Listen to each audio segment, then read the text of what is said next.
Cayman, un territoire sacrifié. Le web documentaire publié par France Liberté met en lumière les conséquences environnementales et humaines du troisième plus grand réservoir de déchets miniers du monde, implanté il y a 10 ans au centre du Chili, dans la province du Choapa. Bonjour Élif Caracartal. Bonjour. Vous êtes anthropologue et documentariste, c'est vous qui avez réalisé ce parcours numérique. Alors nous avons vu avec vous la semaine dernière l'histoire de ce projet et l'impact qu'il cause à l'environnement. Mais les populations locales subissent aussi les retombées néfastes de ce réservoir dans leur vie quotidienne. Bien sûr. Alors, outre le danger, il y a quand même aussi quelque chose lié au danger, c'est cette angoisse. Moi, j'ai vécu un an à Cayman et je peux vous dire que dès qu'il y avait une petite secousse, il y a des secousses fréquentes, de secousses sismiques, des petits tremblements de terre fréquents au Chili, on est terrorisé. Ça signifie déjà vivre dans une sorte d'angoisse quotidienne par rapport à un danger potentiel. En plus de cela, pour s'implanter sur les territoires, l'entreprise minière a utilisé des stratégies pour essayer d'empêcher les résistances et donc souvent de diviser la population, c'est-à-dire de favoriser par exemple par des projets certains habitants et pas d'autres. Et donc elle s'est implantée vraiment en créant des zizanies locales. En plus de cela, Cayman était une vallée où il y avait essentiellement des éleveurs, agriculteurs aussi, mais on vivait beaucoup du fromage de chèvre. Et donc, l'entreprise minière, en s'implantant en amont, a bloqué aussi le cours des eaux. Et donc, il y a eu beaucoup moins d'eau. Donc, tarissement de la rivière et des influents. Les agriculteurs ont dû, pour la plupart, cesser leur activité. Donc, on a vraiment un bouleversement total de l'économie. Alors, du social avec la destruction des liens sociaux entre les habitants et de l'économie avec les activités traditionnelles qui disparaissent. Alors, ces populations locales se sont organisées pour résister au projet. Aujourd'hui, que vivent-elles? Comment agissent-elles? Alors, oui, effectivement, depuis le début du projet, donc depuis le début des années 2000, ça a été une lutte de longue haleine pour résister.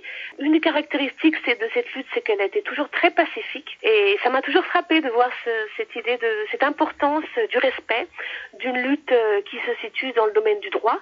Et donc pas, par exemple, avec des actes de sabotage, mais vraiment d'essayer de lutter avec des moyens corrects. Ce qu'il en est aujourd'hui, c'est que la communauté est toujours en résistance. Donc ça fait 14 ans que les gens sont en lutte. Au départ, cette lutte était pour faire en sorte que le projet ne se fasse pas. Alors aujourd'hui, qu'en est-il alors que le réservoir de déchets miniers s'est implanté, a commencé à fonctionner en 2008, qu'il contient 2 milliards de tonnes de déchets miniers, donc c'est énorme. Donc ce serait difficile aujourd'hui d'enlever ce réservoir de déchets miniers. En revanche, les gens avaient demandé au moins d'être en sécurité, c'est-à-dire qu'il y ait une mise en sécurité des zones qui risquent d'être rasées en cas de déferlement des déchets miniers. Par exemple, qu'on rehausse les parties du village, qu'on reconstruise des habitations au-dessus de la ligne rouge, la ligne zone à risque.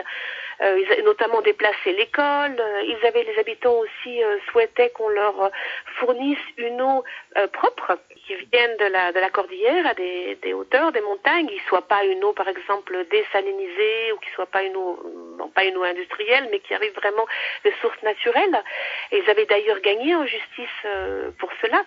Donc il y avait au moins des aménagements qui étaient possibles. Et la lutte, elle se situait à ce niveau-là. Pour d'autres habitants aussi, pour lesquels il était impossible de continuer à vivre dans cette communauté, parce que vivre sous ce réservoir de déchets miniers, c'est donc un danger potentiel. Et pour nombreux habitants, la solution était de partir. Donc il y avait un certain nombre de revendications minimum de la population. Alors vous parlez de zones de sacrifice, de dépendance économique et même de logique coloniale. On en est là? Qu'est-ce que cela veut dire? Alors oui, ce qu'on montre un peu dans le webdoc, c'est qu'effectivement, il y a un revers de ce développement minier. Derrière ça, donc, on a des territoires. On appelle ça des zones de sacrifice parce qu'en fait, en s'implantant sur ce territoire, il y a d'abord un impact sur les ressources naturelles. On a parlé de l'eau, la mise en danger et finalement de la destruction des activités, disparition des activités traditionnelles. Et finalement, ça devient des enclaves, enfin des zones comme Cayman deviennent des communes, des territoires qui vont dépendre. Là donc, comme les emplois traditionnels ont disparu à Cayman, les emplois qui restent maintenant sont liés à l'entreprise minière. C'est-à-dire que tout devient lié au développement minier. Quand le réservoir de déchets miniers va se fermer, on ne sait pas ce qui va se passer à Cayman.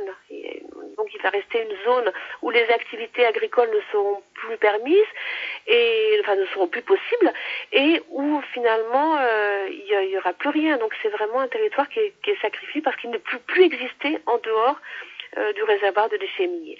Et alors pourquoi on rapproche là d'une logique coloniale?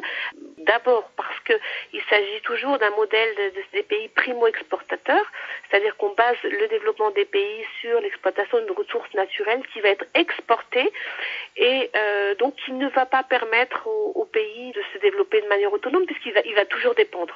On dépend des gens qui vont acheter.